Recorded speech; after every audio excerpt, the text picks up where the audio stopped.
Positioning. One of the most essential things to know in CSS, yet still one of the most confusing. These 5 words will make you scratch your head, wondering, what even is this? But that's okay, because in this video, I'm going to give you a complete, comprehensive tutorial on positioning in CSS. I'll demonstrate the use cases of every single one on a real web page, and by the end of this video, you'll never be confused about positioning ever again. In this video, I'll be using Tailwind with React, but you don't need to have extensive knowledge of either of these things to understand the content, as I'll show you the CSS for every single style that I write out. Without wasting any more time, let's get right into it. The first positioning property I'll talk about is static. And the reason I'm talking about static first is because every HTML element is static by default. What that means is if I have some HTML that looks like this, and I have put no classes on any of these elements, this div is static, this span is static, and this h1 is static. If we don't put anything on them, elements will always assume static by default. So what does it actually mean to be static? Static means that the element will flow normally with the rest of the document. This is the definition you'll see everywhere, but what does that actually mean in practice? Let me show you. Imagine we have this super simple code snippet. It's just a div that is wrapping 4 other divs, each which lists the name of a fruit. Remember, because none of these elements have any positioning specified on them right now, this div, as well as every single one of these divs, is static. If we look over at our web page, look at how these display. Every single one of these divs has their own space, each one displayed after the other. We have apples first, grapes right below it, and you get the picture. By not putting any positioning property on our elements, the document says, alright, let me handle it, and it will place them one after the other because they are static. If I have 20 div elements instead of 4, we have the exact same result. The document will give each of them their own space and will just display them sequentially. If I change some of these to inline elements like spans, the inline ones, bananas and pineapple in this case, are going to display in a single line. But it's still the exact same concept. They all come one after the other. Block elements will sit on top of each other, and inline elements like spans will sit side by side. Okay, so I think you get the picture now. Your next question is probably, okay, cool, but when do I actually use static? And the simple answer is 90% of the time. The vast majority of elements on your web pages will not have any positioning properties, meaning they will assume static. Let's take a research paper or a blog post for instance. I just found a random one on science.org. All this text here in the main body is static, all this text that you're seeing on the left-hand side. Each paragraph takes up its own space in the document. They're using margin, padding, or gap to create this space between the paragraphs, but they're still static. If we go back up to the top of the page here and look at these header buttons up here, you can see that each of these clickable links takes up space in a row format, meaning these are all static as well. If we go to the YouTube homepage, look at how all these videos are displayed in a grid. This video has its own space, this one has its own space, and you get the picture. It's a grid, but they all have their own space in the document, meaning these are all likely static. On the left-hand side, each of these items over here, like trending, shopping, music, and so on, all sit on top of each other, each with their own respective space. Static elements are everywhere. Like I said, 90% of all the content you see across the entire internet are likely positioned statically. Utilities like Flexbox and grids will help to format static elements to get these kind of layouts that you see on YouTube, for instance. But these utilities are used on static elements. So when you ask about when to use static always unless you have a specific reason to use another positioning. Luckily, as you've seen, static is the default, so no need to specify on every single element. Before we move on, make sure you note this. Static elements are the only ones that are not considered to be positioned elements. I'll get more into what that means in just a moment. But for right now, just know that this means that the properties top, left, right, bottom, z-index, and inset do not work on static elements. I repeat, these properties do not work on static elements. With that being said, let's move on from static and talk about the positioned elements. The next type of positioning I want to talk about is fixed. A fixed element is one that will always stay at the exact same spot on your screen no matter what, because it is positioned relative to your viewport. A fantastic example of a fixed element is a navbar or a header at the top of your screen. For example, let's take a quick visit to the Verizon website. As I scroll this page, notice how there are some things that are not moving at all. No matter how I scroll, this header that you're seeing at the very top of the page does not move. Again, let me demonstrate this. If I'm scrolling up and down, it stays at the exact same spot on my screen. No matter where I am on the page, it's always at the very top. That means this header is a fixed element. It is not in the normal flow of the document with everything else. It is stuck to one spot on the screen and it does not move, not even a little bit. In fact, if I go into the DevTools and find the div that contains a header, I go to the Computed tab and look at the position, I can see that it says position fixed. If I keep scrolling this page, notice how it's not even just the header that's fixed. This black feedback tag on the right hand side is not moving as well. It stays at the exact same spot on my screen, meaning this element is also fixed. Another amazing example of a fixed element would be a modal. ShadCN is a component library that many of you may be familiar with. If I go to a page that has a modal on it and I open it, like this button right here, notice how this modal appears smack dab in the middle of the screen. It does not respect any other elements on this page. It applies this backdrop and puts the modal right in the middle of my viewport. This is a fixed element, again, because it is positioned based on my screen. Let me show you exactly how fixed positioning works and exactly how you can implement it in your code. To make an element fixed in Tailwind, you can just smack the word fixed on its class or class name. In React, it's class name. In normal HTML, it's just class. If we hover over this here, you can see that this is just CSS for position fixed. We're back on our fruit example, and I've just put fix on the div that has apples. If I save this now, notice how apples completely jumps to the top left corner of the screen, and the other three fruit remain where they were originally, causing this overlap issue. Now, apples is completely out of the normal flow of the document because it is fixed. If I add a class name to this surrounding div here, and I smack a height of 200 VH on it, which will just be 200% of the viewport height, and I save it, we're going to introduce this vertical scroll bar. And if we scroll it, notice how all the fruits are moving with the scroll, except for apples. Apples stays in the exact same spot on the screen no matter what. It is always stuck, or essentially glued, to the top left corner of the screen, never moving. Because apples is fixed, it does not respect any of the rules of the document. It will simply stay in the same spot no matter what happens. If I take this class name of fixed here, and I just copy and paste it onto every single other div, and then I go ahead and save this, I want you to see what happens. Notice this.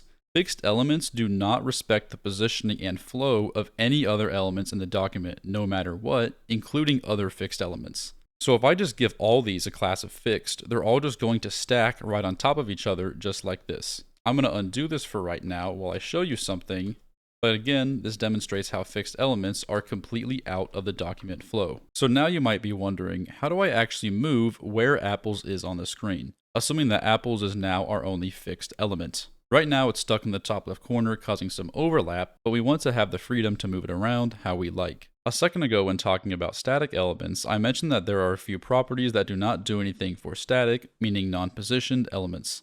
Fixed is a positioned element, and we're going to put these properties into use. They are top, left, right, and bottom. Super simple. Each of these properties specifies how far away from that particular edge of the screen that it is. For example, in Tailwind, if I give this class a style of top 0 and I save it, it will be at the very top of the screen. If I also give it left 0, it will now be at the top left corner of the screen. You don't notice any change because that's what it is actually by default. If I hover over top 0, you can see that this is shorthand for top of 0 pixels. If I do left 0, it's the same thing. It's a left of 0 pixels. So what this means is if I wanted to put apples in the top right corner, I could change this left 0 to a right 0, save it, and now it would move to the top right corner of the screen. And again, demonstrating the fixed functionality, fixed will always stay at the exact same spot no matter if you're scrolling or not. It will stay fixed to the top right corner because we have given it a top 0 saying it should be at the very top edge, and a right 0 saying it should be at the very right side of the screen. If I wanted to move apples to the bottom right of the screen, I could make this a bottom 0, right 0. That'll move it to the bottom right down here, and the same principle applies for the bottom left of the screen. I could do bottom 0 and then left 0, and then it would be at the very bottom left. No matter where or how it is positioned, the same thing still applies, that it will stay on the exact same spot on the screen wherever you tell it to. Now let's reset back to the top left corner with top 0 and left 0. And to get rid of this overlap problem for the time being, I'm going to get rid of these 3 divs, go ahead and save it, and now we just have apples. With Tailwind, I can change this top 0 number however I want, depending on where exactly I want this element to sit.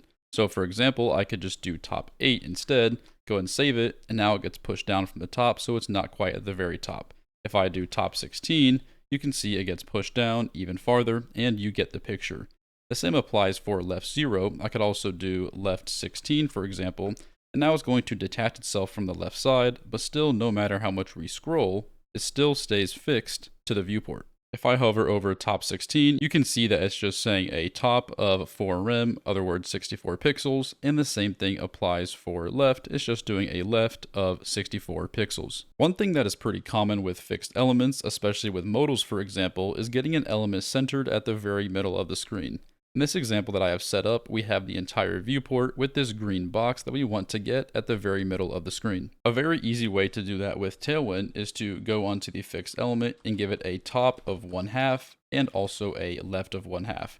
Save it, and you can see it looks like this. If I hover over top 1/2, you can see that that is just the CSS of giving a top of 50%, and left 1/2 is just the CSS of giving left 50% as well. We know that fixed is relative to the viewport, in other words the screen, so doing top 1/2 and left 1/2 will make sure it is 50% away from the top of the screen and 50% away from the left side of the screen, effectively centering it. However, notice this isn't perfectly centered. We're actually a little bit off, and that's because when you do left 1/2 and top 1/2 like we're doing here, it means that this top left corner of the box that we're seeing right here is actually what's centered. So this corner is the perfect center spot. If I want to truly center a fixed element, I could also add some other properties. I can add negative translate x 1/2 and negative translate y 1/2.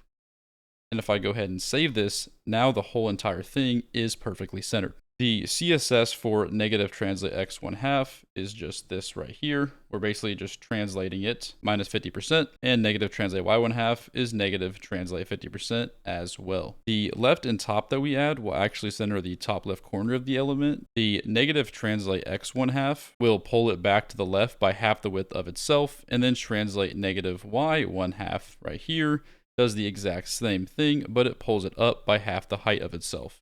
Meaning now, with these 4 properties here, top 1/2, left 1/2, this negative translate x, and negative translate y, we have put it perfectly in the center of the screen. This is the #1 way that most apps will handle modals and pop-ups that should appear in the exact middle of your screen. Notice if I did what I did before and I give the parent div an actual height that is bigger than the viewport height, so we have to scroll, and I start scrolling, notice it doesn't matter where I scroll. Again, this element is fixed, so it will stay on the exact same spot on the screen, no matter what. If I apply what we've learned about fixed so far, I already know how to create a header at the top of my screen that doesn't move no matter where I scroll. I can do that by easily throwing a top 0 on fixed here. Size 24 normally gives width and height, so let's break this out. We can say width screen, which the CSS property is this, just 100 VW, and then we're going to give a height of 24, just like this, save it, and now we've effectively created a header at the top of our screen with very minimal styles. Just to demonstrate this, I have just copied and pasted a massive wall of text on our page here that clearly is taking up enough space where we're causing our page to scroll. If I scroll up and down on this wall of text, that again is static, which we've talked about, notice how that moves with the scroll. However, the fixed green box that we have at the top of the page that we've effectively made our header just stays at the top no matter what happens. It stays fixed because it's relative to the viewport, same as the other examples that we've been over. This is how headers work in almost all apps. Moving on from this, I want to make something very clear when it comes to fixed elements. If I am using top, left, bottom, whatever on a fixed element, it does not matter where in the DOM this element is. For example, right here I have like 15 layers of divs, and I have the innermost child, a fixed child with top 0 with screen, just like we had on our header example. And it does not matter that this is inside a bunch of other divs. When you put fixed on an element, you're basically making it escape the DOM flow entirely. So when using fixed, generally these elements should be higher up in the DOM, not super nested like this, because having them nested as children doesn't usually make too much sense. If you do not throw any particular position numbers on a fixed element and it's just fixed with nothing else, it will respect the initial placement, but still behave fixed. What I mean by that is in this example, we have this element fixed right here, but we don't have any top, left, bottom, or right specified. I have just thrown a margin top of 48, which is just saying a margin top of 12 rem, effectively pushing this down, way down from the top of the page. The fixed element, our green box, will now forever remain in the spot that its parent was. To demonstrate this, I can make one of the parents taller, so I can go back into here and give it the height of 200 VH like before, and now we can still scroll. However, notice the fixed element still behaves as fixed, but its initial position is based on its parent. The takeaway from this is that fixed elements with any sort of top, left, right, or bottom do not matter where they are in the DOM because those properties always take precedence. However, if you omit those properties and just mark it as fixed, it actually does make a difference where the fixed div is in the DOM because that will determine its positioning for when it gets glued to that certain spot. For the vast majority of cases, however, you do want to throw a top, left, right, or bottom on your fixed element. One final thing before we move on to the next positions. At the very beginning of this fixed segment, I showed you the Verizon website. We saw how they had a fixed header at the top of the screen, and on the right side of the screen, they had a little black feedback button that was stuck to the right middle. You've already seen what it looks like to create a header. To add that black button on the right-hand side, all it is this code right here on line 5. We make it a fixed element, we give it a background of black, we set the height and the width to certain pixel numbers, and then to position it, we just give it these properties right here. We say we want it to be right 0, so it's the very right side of the screen. We want it to be pushed halfway down from the top, and then to make sure it's perfectly centered, we translate it back by 1/2, effectively centering it. Now if we scroll on the page, you can see it's almost exactly what we saw on the Verizon page. The header stuck at the top with the feedback little button stuck on the right. Let's quickly summarize everything that we've talked about with fixed. Fixed elements are positioned relative to the viewport, or in other words, positioned relative to your screen. What this means is they stay in the exact same spot on your screen no matter what. It doesn't matter if you move or scroll or do anything else, they stay exactly where they are and do not respect any normal flow rules of the document. This is why they are called fixed elements, because they stay fixed to one spot on the screen. The most common use cases for fixed elements are headers, footers, modals, chat widgets, and anything else that needs to always stay in the same spot regardless of where you are. Now hopefully this gives you a great idea of what fixed is and how it works. Now let's move on to the next section. The next two positions I want to talk about are relative and absolute. Relative and absolute are special because they sort of go hand in hand, which is why I'm going over them together. Without absolute, relative doesn't really do much. Let me start by talking about relative, and then I'll move on to absolute and how to use it. Relative elements at first glance don't appear to be anything special. The reason I say that is because if I go back to our fruit example where we have 4 divs, each representing a fruit, and I throw relative on every single one of these divs, and I save it, absolutely nothing on the page is going to change. Quick note that relative in Tailwind is just the shorthand for CSS of doing position relative. The reason that relative elements act like this and don't seem to do anything without any sort of positioning like top, left, right, etc. is because they behave exactly like static elements. So what does it mean for an element to be relative? Relative means that the element will be positioned relative to itself, meaning its normal static position. Me saying that might not make much sense because you're probably thinking, well, yeah, obviously every element is positioned relative to itself. But what I mean by that is if we have all of these elements as relative, I now have access to the top, left, right, etc. positioning properties.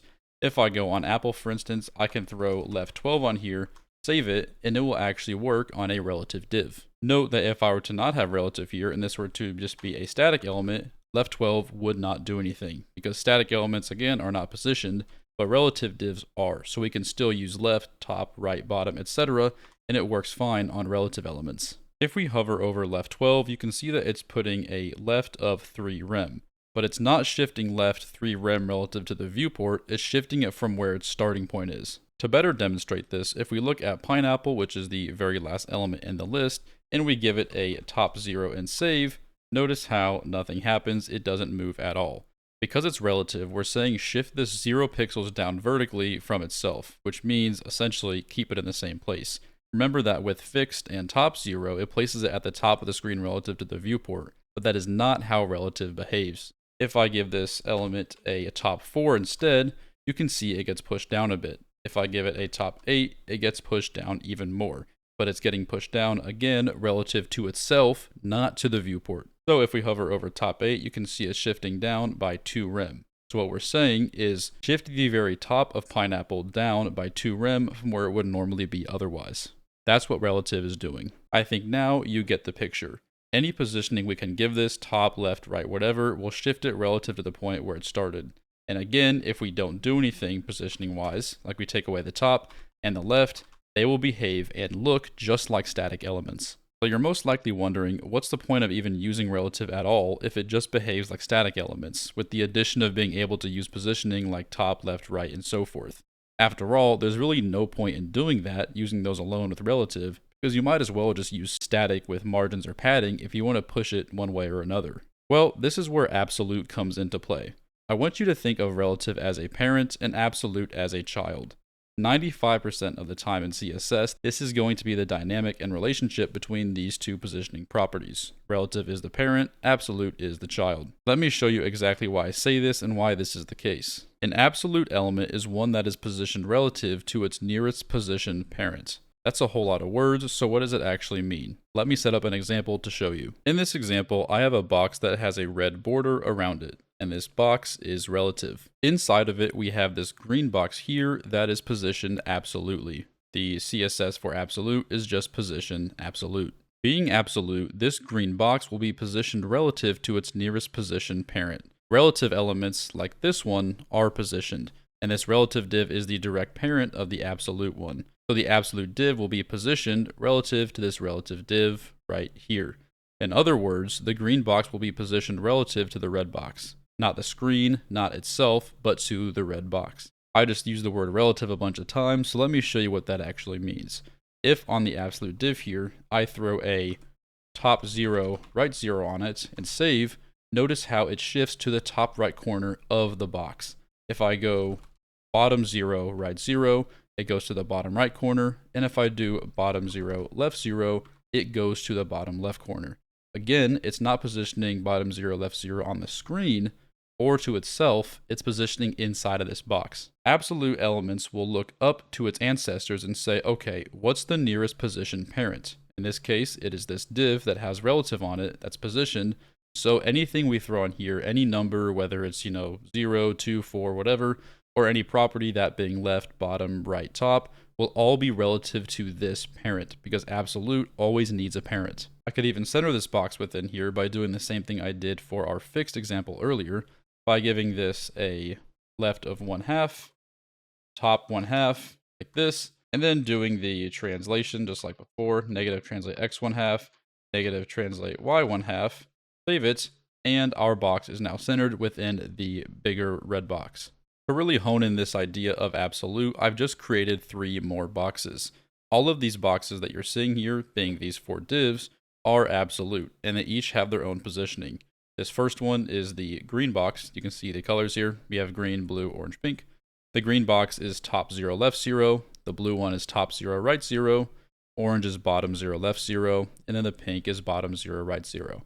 And if you look over at our page here, you can see that obviously each box is positioned in each corner. Again, each of these are absolute and have a single position parent, which is the relative div or the larger red box. So for all of these elements, their individual positioning are determined entirely by the parent and are relative to the parent. A great way to demonstrate this is if I change the size of the parent element. So right now I have this set to size 96. But what if I do size 72 instead? If I save it, it shrinks, and look what just happened. The red box got smaller, but the individual absolute elements stayed stuck to the corner in their respective spots. Again, they are positioned absolutely to this div here, so it does not matter how big or small it is, they will always be in the same spot relative to that div. If I do even smaller, I can go like 60 or something. You can see it gets pretty close. I can go big, size 120. No matter what, each one stays in the corner because it is absolutely positioned. Now that you understand this basic concept, let's dig a little bit deeper into what it actually means to be absolute. I mentioned a moment ago that you should think of the dynamic between relative and absolute like the relationship between a parent and a child. Now you can see why. An absolute element needs a frame of reference for its positioning, and that frame is provided by the parent. In this case, that parent is relative. The overwhelming majority of the times that you are using relative, it is to act as a parent to an absolute div. However, the parent of absolute does not have to be relative. It just has to be positioned. In other words, not static. So actually a relative, fixed, absolute, or sticky element. Any positioned element is a valid parent of an absolute. The rule that always remains constant though for absolute is that it needs a position parent in order to function properly. Without it, absolute does not really work. Let me demonstrate that to you real quick. So instead of the parent of all these absolute divs being relative, let's actually make it fixed. So I'm going to do fixed. I'm just going to align it top 0 and left 0, save it, and now you can see this box is going to the top left corner of the page, but all of its absolute children, again, are still stuck to the corners. No matter where I move this fixed div, I could do bottom 0 on here, they stay in the same spot. So the point I'm trying to nail here is that the parent of absolute does not have to be relative. It normally is, but it can also be fixed, and that would work just fine, or it could even be another absolute div. As long as its parent is positioned, absolute can work properly. I want you to watch now what happens if I remove all positioning on the parent, so its parent is just a static element, and I go to save. Look at this. As you can see, this div just completely tweaks out because we've lost the frame of reference for our absolute divs, because now it has no position parent at all. Notice that each square is in each corner of the screen. What does that look like to you? The reason why the squares are in each corner of the screen, and this is a very important thing to know, is that if an absolute div has no position parents at all, they will be positioned relative to the window. In other words, an absolute div with no position parent will behave very similarly to a fixed element. And let me say that again. Absolute divs with no position parent at all are going to behave very similarly to a fixed element. The thing is, there's pretty much zero reason why you'd ever want this behavior without just using fixed. So no matter what, when you're using absolute, you want to give it a parent element that is positioned. So in this case, we want to put the relative back on here to make sure it is positioned, save it, and it behaves just like normal again. And just to keep reiterating this, that just means making sure the parent is anything but static. So it needs some positioning properties on it. Something that is very, very important to know to avoid bugs or issues with your app is that absolute divs look to the nearest position parent. So if we have this kind of code structure over here, where all these divs that don't have any class names on them like this are just static, it does not matter. If I throw, for example, top 10 on this, it will not position itself top 10 relative to this div or this div. It will look all the way up until it finds a position parent, which is this div, and it will position itself relative to that one. So long story short, if you have an absolute div or any element that is trying to position itself absolutely, it is going to ignore any of its static parents until it finds a position parent. So just be wary of this. Almost every time that I've had an absolute element that doesn't quite work right, it's because I forgot to throw a relative on either the direct parent of the absolute element or one of its close parents, causing it to use a div way higher up that it shouldn't be using. Always make sure you know the positioning of the parents when using absolute. You're probably wondering at this point, what's the actual use case of relative with absolute? It's cool that I can make these boxes show up on the screen like this, but in a practical web app, why would I ever want to do this? By far, the most common use for relative with absolute is a dropdown. For example, an element like this, that when you click it, opens up a drop-down menu below the element itself. Notice that in this example, the button itself follows the flow of the document. We don't have any sort of fixed or absolute positioning going on with the button itself. However, notice the drop-down menu. It overlaps with the rest of the text on the page. As you can see, this text down here that it's just sitting on top of, clearly indicating that this drop-down does not respect the normal flow of the document, and we can tell with certainty that this drop-down is a positioned element, in particularly absolute. The vast majority of dropdowns have the same simple flow. Whatever button or input box opens up the dropdown is set to relative and will serve as the parent. And then the dropdown itself is positioned absolutely relative to the parent. This particular dropdown is from a component library, so it comes pre-styled. But let me show you how to make a super basic dropdown from scratch using relative and absolute in code. Here's what you need at the absolute minimum to set up a basic dropdown with proper positioning. Again, this is in the context of React, but I'll try and make this as framework agnostic as possible. You need three things. First, the parent element that is positioned, usually relative. Second, the button or other element that when clicked will open up the drop-down menu. This element is a child of the first one. Third, the actual drop-down menu, which will be absolute and will also be a child of the first one. Here is a minimal example that I've just set up that follows that flow. We have the relative div right here, which is the parent of both the button and the drop-down menu. This is the div that the drop-down will be positioned absolutely to. Then we have the button itself that opens up the dropdown. And lastly, we have the list, which is the dropdown itself, that is positioned absolutely to the parent, and just has a list of the fruits that we started with. There's a little bit of React code in here, but if you're not familiar with React, don't worry about it. Basically, this open right here is just a Boolean that can switch between true and false. This onClick right here just toggles it between true and false. And this condition right here saying open and is saying if open is true, then we show this menu. That's all that the React code in here is actually doing. The most important thing from a positioning standpoint is that, again, we have the parent being relative, and then the drop-down menu is absolute. If you look over at our web page, I can click this open button, and each time I click it, it is opening and closing a drop-down menu. The main trick for drop-down menus is typically giving the absolute drop-down a positioning of top full. Top full in CSS is just a top of 100%. It's important to note that top 100% is not the same thing as bottom 0%.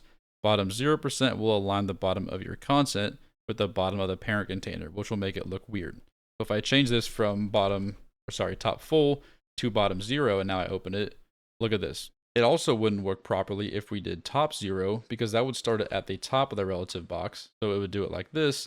And this isn't what we want for a dropdown either. So whenever we do top full, or in other words, top 100%, we're saying that the top edge of the absolute content, meaning the top edge of this dropdown here, should start 100% from the top of the parent, making it open up below the parent. And that's pretty much it for a super basic dropdown. Obviously, we can apply as many styles as we want to make this actually look pretty, but from a functionality and positioning standpoint, this is exactly how we would do it. Before we move on to the last positioning type, I want to quickly review the position elements that we've talked about so far. We have fixed, which is positioned relative to the screen, meaning to the viewport. Then we have relative, which is positioned relative to itself, meaning it acts just like a static element, but it is considered positioned. Finally, what we just talked about, we have absolute, which is positioned relative to its nearest position parent, or in other words, its nearest non-static parent. Relative's primary purpose is to serve as the parent to an absolute div, but any positioned element can be the parent of an absolute div. Now that we have this understanding of our positioned elements, let's move on to the last and final positioning, sticky. Sticky is sort of the dark horse of the other positions, as it is by far the least commonly used and way newer than the other layouts. So what does it mean to be sticky? A sticky element is very similar to an absolute element. With an absolute element, we know that it is positioned based on its nearest position parent. With a sticky element, it is positioned based on its nearest scrollable parent. So sticky is meant entirely for scrollable containers. Sticky elements will behave like normal elements in the scroll container until they hit the outer bounds of the scroll, then they will stick and act like they are absolute. The best way I can demonstrate this to you is with a visual example, then I will show you how to do it in code. If we head back to science.org where we were at the very start of the video, I can show you an example of a sticky header. Right away, we can see that the header, and by the header I mean this white header that says Science Immunology, is not at the very top of the page. You can see it is pushed down a little bit. And if I start to scroll up and down, you can see that this header is actually moving with the page. It seems to be respecting the scroll. However, if I scroll down far enough, right when the header, being that white header, touches the top of the screen, look how it locks itself in place, and now it does stay in the exact same spot, staying locked to the top of the screen. This demonstrates perfectly what a sticky element looks like. It will behave like a normal element until it hits the bounds of the scroll container, in which case is the top of the window, then it will stick. You can see again, it scrolls like normal. Once it hits the top of the page, then it sticks to the very top, and it will disappear after a little while, but you can see it is sticking. In this case, when we're talking about the scrollable container, it is actually the entire window, and the sticky element is the header. The header again acts normal and respects the scroll. Once it hits the bounds of the scroll box, meaning the top of the screen here, or the document/window, it positions itself as if it were fixed. Let me show you another example without the whole window. If we look at a sticky example on W3 Schools, check out this section right here. It is just this box that you're seeing in the middle of the screen that I can scroll up and down on. Notice how we have this yellow area here that says, I will stick to the screen when you reach my scroll position. I scroll up and down, and it seems to be respecting the scroll. However, once I scroll far enough down, now it sticks to the top of the scroll. But again, let me do this again. Here, respects the scroll, gets far enough, now it sticks to the top. And it will stay this way for the rest of the scroll. This is sticky. Similar to absolute, that it needs a parent element, except Sticky's parent needs to be a scrollable container. It will behave like a normal static element until it hits the bounds of the scroll, and then it will behave like absolute or sometimes fixed in the context of a header or a navbar. The primary use case for Sticky in modern web apps is either navigation menu headers like I just showed you with science.org, or table headers. Let me demonstrate you a basic example of a table that has sticky headers. Here's an example I have set up with a semantic HTML table. We have a wrapper around the table, which is this div, and this div right here is very important. Remember when I said that all sticky elements need a scrollable container? This div right here is that scrollable container. We give it a max height, and we say for any content that overflows that height, just make a scroll. That's what this max h70 and the overflow y scroll are doing. So this div here is our scrollable parent. Inside of it, we just have our table, which again is a semantic HTML table. Then the table itself has t-head with some super basic headers, and then t-body with a bunch of copy and pasted fruit that we've been working with all video. If we now go over and look at our web page, you can see this looks like a pretty standard table that just scrolls like any other table would, and right now it looks pretty normal, pretty standard. Before I dive deep into how Sticky works and what it's actually doing, let me just take it off real quick so you can see how tables normally act by default. So by default, with no sticky, we'll have our headers here, and as we scroll this div, the headers are going to scroll away with the rest of everything else. So by the time we get to this bottom area here, if I want to look at this row, for example, and I forget what the headers are or what particular section we're in, I don't have access to that. I have to scroll back to the very top because the headers are involved in the scroll just like every single row is. Not being able to see the headers is what sparked conversation for Sticky to become a thing in the first place. So a couple of years ago, they added Sticky so that headers can always appear at the top of a scrolling div. And how we do that is actually very simple. I just had it on here a second ago, but I can show you again. If we go back to our TR for our table, I can give it a sticky and top 0 just like this. And now if I go ahead and save it, and now I start scrolling, notice how the headers stay at the very top of the box. They don't scroll down with everything else. And it shouldn't actually make a difference which one you're on, whether you're on TR or T-head, on which one you put as sticky. If you're talking about a table, I can actually just take this and I could put it on T-head here, save it, and it should behave in the exact same way. Putting it on T-head is probably preferable, but it shouldn't really matter either way. What this sticky and top 0 right here is doing is sets the position to sticky, and then it says stick to the very top of the container. Again, if I'm scrolling now, the headers are always staying on the screen. Let me show you something now. If I go into our table here and I give our table a class name of, let's say, a margin top of, I don't know, 20. Notice how the table is not going to start at the very top of the scrollable box. This scrollable box starts here. The table starts a little bit lower. And actually, I'll make it 40 instead so we can see this better. So now you can see it starts even lower. However, this is the cool thing about Sticky. Watch this. Everything scrolls like normal. But as soon as the header, meaning our blue box right here, hits the top of the scrollable container, watch what happens. Boom, it sticks to the top. So it scrolls with everything, and then boom, it sticks. That is the cool thing about Sticky. And what you might be wondering now is, why not just use relative or absolute? What makes Sticky special? What makes Sticky special is that it is the only positioning, aside from fixed, that can transcend a scrollable container. For example, if I go to the scrollable container right here and I just throw a relative on it, and then instead of doing sticky, I just do absolute and I save it, look what happens. Aside from the styles getting all messed up, if I start scrolling, the headers do not stay at the top of the scroll. They immediately go away and disappear. So positioning them absolutely is not going to work. The reason for that is absolute does not account for scrolling.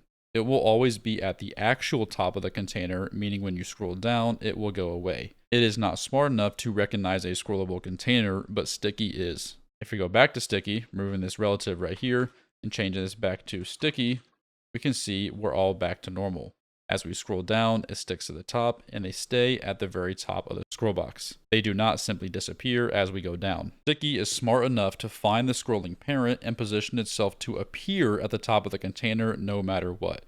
And this is the main primary use case of Sticky. Where it becomes particularly useful is if you have a table like this that has quite a bit of content and needs to scroll, But you also have some content above the table as well in the same scrolling container. For example, I just copy and pasted a ton of text and put it inside the scrolling container directly above the table. So now the whole top chunk of the scrolling box is just this massive wall of text. As I scroll, notice how we don't see the headers for the table at all, because as of right now, the table headers are being treated like they are normal, non-position elements. Finally, they come into view. I keep scrolling, they reach the top of the scrolling box, and now they stay stuck to the very top.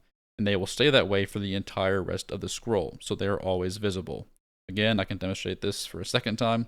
If I go back up, you can see they act like they're static elements until it hits the top of the scroll, bam, then they stick. And that is sticky for you. Again, the entire purpose of sticky is to act like an absolute or fixed element, but for scrollable containers. If you don't have anything scrollable on your page, you do not need sticky. Like I mentioned before, sticky is definitely the least commonly used out of all the positions. However, I do still think it is quite useful in modern web pages, and a developer that knows how to use it correctly can make some pretty cool scrolling containers. Let's take a second to summarize everything that we've covered in this video so far. Here's a table detailing each type of positioning, whether it's considered positioned or not, how it is positioned, and the common use cases of each one. First, we talked about static. Every HTML element will be static by default. Static elements are not considered positioned and simply exist in the normal flow of the document. Each element will take up its own space. The use case for static is the vast majority of elements on a web page, from text to buttons, images, grids, flex containers, etc. If you want something to just flow with the document, whether horizontal or vertical and have its own space, it will be static. Next, we talked about fixed. Fixed is considered to be positioned and is positioned relative to the viewport, meaning the screen. As a positioned element, we can use utilities like top, right, bottom, etc. to set how close or far away to a certain edge of the screen it should be. The most common use cases for fixed are navbars, general website headers, footers, modals that pop up in the middle of your screen, or any other widgets that stay on the screen while you scroll, like an AI assistant button or a chat widget. Next, we talked about relative and absolute. Relative and absolute are both considered to be positioned elements. Relative is positioned relative to itself, meaning it will behave very similarly to a static element by default. However, you can still use the position utilities, including z-indexing. Absolute is positioned relative to its closest positioned parent. The reason we typically group relative and absolute together is because very often, relative serves as the parent in this relationship, while absolute serves as the child. So when we position an absolute element using the position utilities, it will be relative to its parent. Absolute always needs a position parent to function. Its parent could be any of the other positioned elements, but typically its parent is relative. The most common use cases of relative with absolute are drop-down menus, tooltips, and popovers.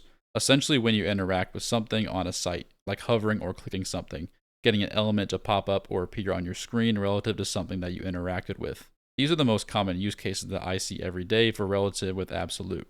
I will also say that sometimes when positioning SVGs or other images, relative and absolute can be really useful. The last position we talked about was sticky. Sticky is the newest addition to CSS positions and is also considered to be a positioned element.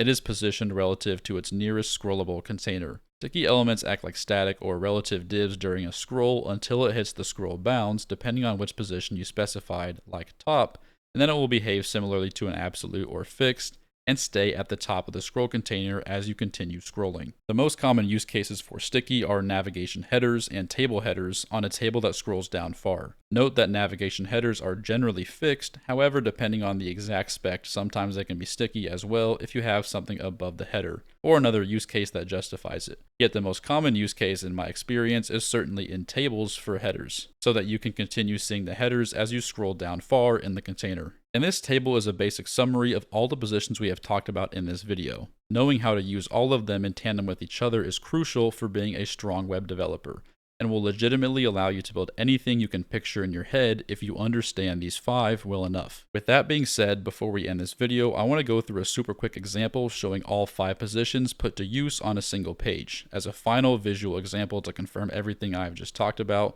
and to give you a basis of identifying what important pieces of a web page have what kind of positioning. Here's a pretty basic site layout that uses every single positioning element that we have talked about in this video. First things first, we have both a header and a footer on this page. Notice as I scroll up on the window scroll up and down, these header and footer don't move. They stay fixed in the exact same spot on my screen no matter what. That's because I have made these elements fixed, giving my header a positioning of top 0 with screen, and giving my footer a positioning of bottom 0 also with screen.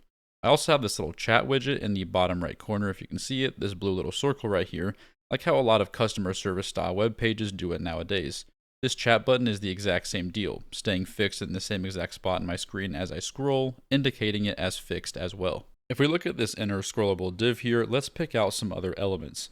We have this massive wall of text here, followed by an image, followed by another wall of text. Notice how these elements are all flowing pretty normally and just come one after the other in order. That's because these elements are completely unpositioned, meaning they are static. They flow normally in the document and respect the scroll like normal, shifting up and down as I scroll and respecting the space of each other. By default, this is how all elements will behave, static, just like this. Below the text and the image, we have this super basic drop-down component. The box itself that you see on the screen is positioned relative, which, as far as we can tell, seems to look no different than a static element. It flows with the rest of the document and appears to have pretty standard positioning. However, once we interact with it, we open up this drop-down menu. And this drop-down menu is absolute. No matter if we scroll up or down, or where we open up this drop-down on the page, whether it's at the top of the page or the very bottom, this drop-down is always attached directly to the original drop-down box. Because the select box is relative, we can use absolute on its children to position the drop-down directly in relation to the drop-down box, which is exactly what absolute is. Have a parent element that has some sort of positioning, anything other than static, and then you can use absolute on a child component that can position itself based on the parent. In this particular case, we have top 100% to push the drop down all the way below the box. Lastly, at the bottom of this page, we have this table. It looks like a pretty standard table, has a little bit of horizontal scrolling here, but other than that, pretty normal. As we scroll minor up and down movements, the table looks completely normal or completely static. However, once we get to the point where it reaches the top of this scroll box here, notice how this header, kind of this dark blue background, stays fixed no matter how far on the page we are. I can keep demonstrating that over and over again as it behaves mostly statically. Then as I get to the top of the box, now it sticks. Again, the main important thing with sticky is that its positioning is relative to the nearest scrollable parent. So it's very much like absolute needing a position parent, but it instead needs a scrollable parent. In this case, our sticky element is our table headers, and we've given it top 0 to stay at the top of the scroll bar once it sticks. And that's pretty much it for this quick demo. I hope this quick demo gave you just a quick idea of what kind of positioning elements might have on a web page. Usually with enough practice, you should get to a point where you can just look at certain elements on a web page and think to yourself, oh yeah, that's absolutely positioned, or I can tell that this is fixed right here. That kind of active thinking about page design definitely helps to develop a better understanding of positioning. And with that, we're going to end this video here. In this video, we covered everything you need to know about positioning, from static, unpositioned elements to each of the 4 types of positioning, with some practical use cases and examples of each one. I hope this was able to help you and that I delivered on my promise of getting you comfortable with CSS positioning. Take care, everyone, and I'll see you in the next one.